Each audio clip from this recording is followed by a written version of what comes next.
So, greetings everyone. We are the group 3 and we are here to represent the quiz laboratory 2 entitled the Disaster Response Management System developed by using Java. So, the member of our group are Abayro and Mark Andursi.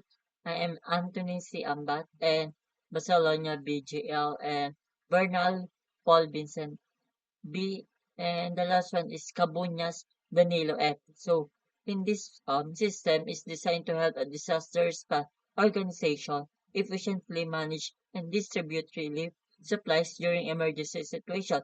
It aims coordination, prioritize affected communities, and to ensure the resources are delivered efficiently on time. So, for the test case, one we are we are creating a community and a respondent. So for the cris- for the first we create a community name as zero A with a population of 1,000 and a risk level of 8 and an urgency level of 9. So these values represent how many people are affected and how critical the situation in that area. So now we create a responder responder name with one with a unique ID of one and assign the north sector, and the responder is responsible for carrying out mission and delivering supplies. So as as we run, this will be the output.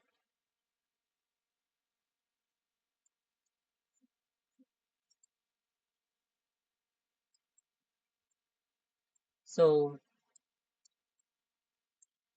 in this output, we displayed the created object. It showed the community details, including um, community community details, including population risk and urgency, and also display the responder's name and the unique ID name.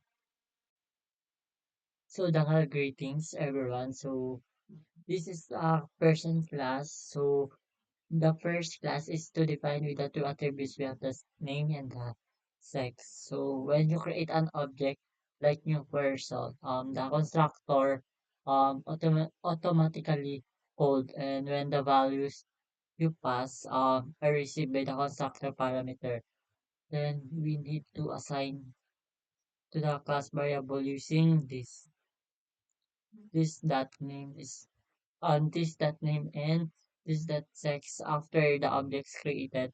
It's already stored to the given name and sex, which can be used by other method or subclass. And for the responder class, uh, me, the extending class extend to the person class. So meaning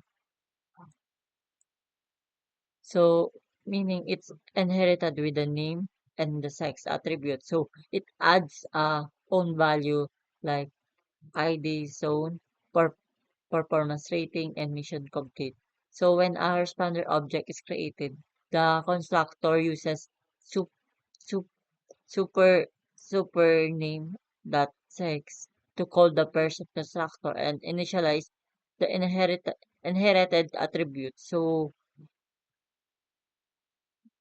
the set its own ID and the zone. The update person performance method, increases the number of missions completely and to calculate the average performance rating based on efficiency scores. And the lastly, we have the getter and setter method, get name, get ID, get rating to use to access the responder's name, ID, and performance rating from the outside the class. To the coordinator class, extend the person. So it's inherit the name and the sex attribute. So it adds its own field ID assigned zone and coordination rating. When a coordination when a coordination is, ob- is coordination object is created, The constructor uses to initialize the inherited attributes. Then the assigned value of ID, assigned zone, and set the initial rating to 0.0. So the set rating method allowed updating the coordinator performance rating. And lastly, we have the getter and setter method.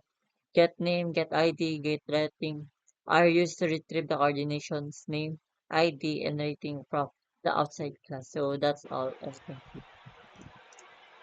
So, Donald, greetings. My name is Mark Obairo. I will first explain or present the supply item.java class.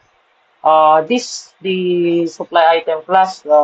This represents a as individual relief item used in disaster response operations such as food, water, or medicines. Now for the attributes, each supply items contains three important attributes, which is the category. This identifies the type of the item, like food or water. And for the base value, represents the cost or importance of item. And now for the weight, used for transportation and logistic computation. So these attributes are declared as private to ensure the data protection. Now for the constructor is used to initialize the value when creating a new supply. For example, food with 500 and weight is 20, and the water with value of 300 and the weight is 15. So this allows us to easily create different type of supply items. Now for the methods, the getters, the class is include the following getter methods, which is the get base value, get weight. This methods allows other class to access the data safely, and this follows the principle of encapsulation, where directly access to data is restricted and controlled through methods. The role of this system, the supply item class is important because it serves as the foundation of all supply data. All computation related to cost and logistic depends on the value stored in this class. So in this summary of this supply item with Java, supply it represents the individual release resources. It stores important data like values and weight, and it is uses encapsulation through getter methods. Now for the supply batch, this one, uh, for the supply batch, is responsible for managing a collection of supply item instead of handling items individually. This class groups them into one batch for easier processing. So this class uses an array list to store multiple supply item objects. So this is allow the system to dynamically add and manage multiple items without a fixed limit. Now for the method, the add item, the first important method is the add item. This method allows us to add new supplies item into the batch. So this is important because the supply can change depending on the situation. For the method two, the get total value, this method looks through all the item, calculates the total value. So this value is used for computing the overall mission cost. For the method three, which is the total weight, get total weight, this is computes the total weight of all items in batch. So this is important because heavier supplies increase transportation costs. Now, this role of in the system, the supply batch Java, this class plays a key role because it connects directly to the mission class. So it provides the total value of weight and needed for mission cost calculation. So these advantages using supply batch makes the system more efficient, more it is easier to manage and scalable for larger operation. So for the summary of this, supply batch groups multiple supply items. So it calculates total value and total weight, and it supports fusion cost computation. And that's all. Thank you. So, dangal greetings po sir. I am Paul Vincent Bernal. So, in this video, I'll be explaining the mission class and the taste keys 3, 4, and 5.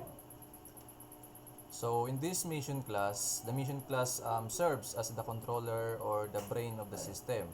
So, it is where the different independent entities, people, places, and supplies interact to produce measurable data. So, this constructor, so as you can see, um, we use aggregation for this. So the concept is this aggregation, instead of creating a new responder inside the mission, we pass an existing one in. So this allows the responder to survive after the mission object is destroyed. In a real system, this means a responder can finish one mission and immediately be reassigned to another without losing their identity or history. So for this method, public double calculate cost. So this method demonstrates object collaboration. The mission doesn't know how much a food pack weighs. It simply asks the batch object for the get total weight method. So the cost isn't just a price of food. It accounts the logistics. So heavier loads require more fuel, manpower. So the distance, longer trips increase operational wear. So the ANV mult acts as a risk modifier. So if the difficulty is 0.5 and 50%, the total cost increases by 1.5 to the account for emergency contingencies. So in this method, for the calculate efficiency, as you can see, so this represents the success probability of the mission. So distance penalty, for every kilometer, the score drops by 0.4%. So difficulty penalty, high difficulty terrain like floods or landslides drop the score significantly, 15% per unit. So programming guardrail, so we use math.max with the parameter score and 0, um, to ensure we never return a negative efficiency. So even in the worst case scenario, the efficiency is floored at 0%. So let's proceed to the output. So I will show you the output. So you can see we have taste case 3. So in this taste case 3, we initialize a new mission. Here we assign our lead responder 1 to a specific target zone A. So we also link a specific supply batch to this mission. By passing these objects into the constructor, the mission gains access to all their data, such as the total weight of the supplies and the risk level of the community. So we also set the field parameters, a distance of 50 kilometers and a difficulty factor of 0.5. So let's proceed to the taste case 4, the operational cost computation. So moving to taste case 4, we calculate the operational cost. Our formula isn't just a simple sum. It's a logistic model. We take the base value of the supplies and add a weight tax. So in this case, 2 pesos per unit of weight plus a distance-based fuel cost. So finally, we apply an environmental multiplier based on the mission's difficulty. As you can see in the output, we with a difficulty of 0.5, our total cost is scaled up by 50% to account for the extra resources needed for challenging terrain. So for the finally for the test case 5, um, mission efficiency rating. So in this case 5, we evaluate the efficiency rating in a disaster scenario. Time and effort are resources. Our our algorithm starts at a perfect score of 100% and subtracts points as the distance and difficulty increase. So for this specific mission, the result is rating of 72.5%.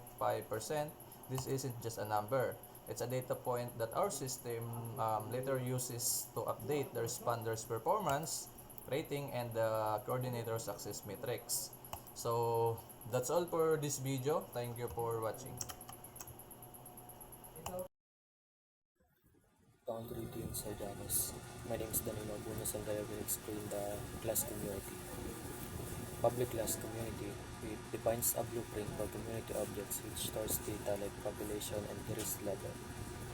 Private string name, a private variable to store the location name. Private int population stores the number of people in the community. Private int risk level stores the environmental or situational risk. Private int urgency index, a dynamic value representing how quickly aid is needed. And public community string name int pub int risk int urgency, the constructor used to initialize a new community with specific data during creation. Public void set urgency int urgency, this dot urgency index equals to urgency, a setter method that allows the system to update the urgency level as new reports come in. Public double calculate priority, performs a complex computation to rank the community. It uses a weight formula, population times 0.1 plus risk times 2 plus urgency times 3. Public string get name return name, a getter method to retrieve the community's name for display purposes. And for logics in main class, T6 to T10, for T6, Zone A that set urgency 11 executes T6 by changing the urgency level of Zone A from 9 to 11.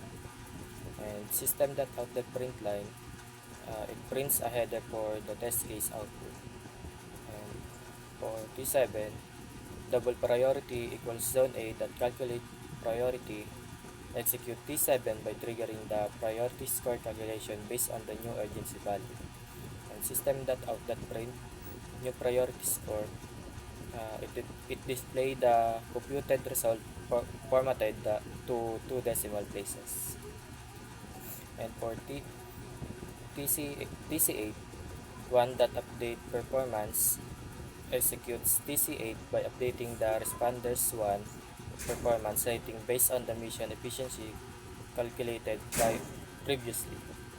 And system.out.print performance rating updated, it display once updated rating. And for TC9, batch.add item, new supply item medicine 710, execute TC9 by adding a new medical kit to the existing supply batch. And last for TC10, double update cost equals mission calculate cost, execute TC10 by calculating the mission total cost. And that's all. Thank you.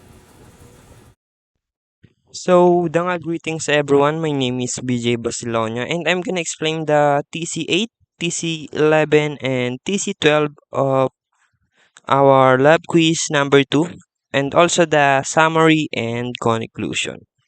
So, let's start in TC8, the update responder performance. So, in test case 8, the system updates the performance rating of the responder based on the calculated mission efficiency.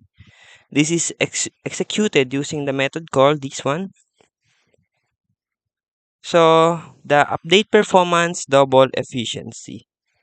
So, method inside the responder class applies a running average formula, ensuring that each new mission contributes proportionally to the responder's overall performance rating. Internally, the method increments the mission completed counter and calculates the performance rating using this code. So this approach demonstrates encapsulation and state management as the responder maintaining a dynamic performance score that evolves over time after execution. The update rating is retrieved using this, the one that get rating. This reflects how efficiently the responder performed in the mission computed in previous test case. Now is the test case 11. the add another responder. So, test case 11 introduces a second responder into the system. This one. Responder Pedro equals new responder. So, the info. So, this demonstrate object instantiation and scalability of the system by creating another responder object. The system show its ability to handle multiple personnel. Each responder maintains independent attributes such as ID, zone, and performance rating. So, the new responder details are accessed using this Pedro.get named and Pedro.get ID. So, this test case highlight the system extensibility, allowing additional responder to be registered without affecting existing operation. So, the test case 12 display summary. So, in test case 12, the system generate a consolidated report summarizing all operation, this code, all of that system out print line. So this section aggregates output from multiple classes such as community, responder, and coordinator. It reflects the data integration and formatted reporting where computed values like priority scores and performance rating are displayed alongside static information like name and IDs. So the use of printf ensures the structured formatting, making the output readable and professional. So this acts as the final system interface for monitoring disaster response operation. So now let's start the summary and conclusion of the disaster response optimization system.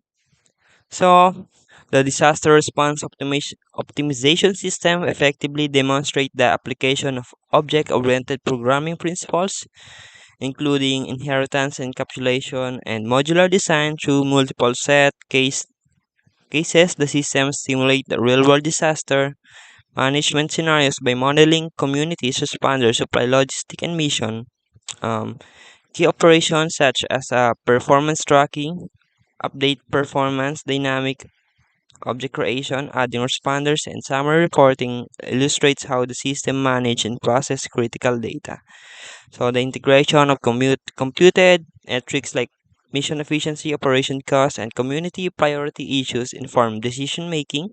And overall, the system is scalable, maintainable, and logically structured, making suitable for extending into more advanced disaster management application. So it successfully achieved its goal of optimizing response operation while maintaining clarity and organization in both code and output. Thank you.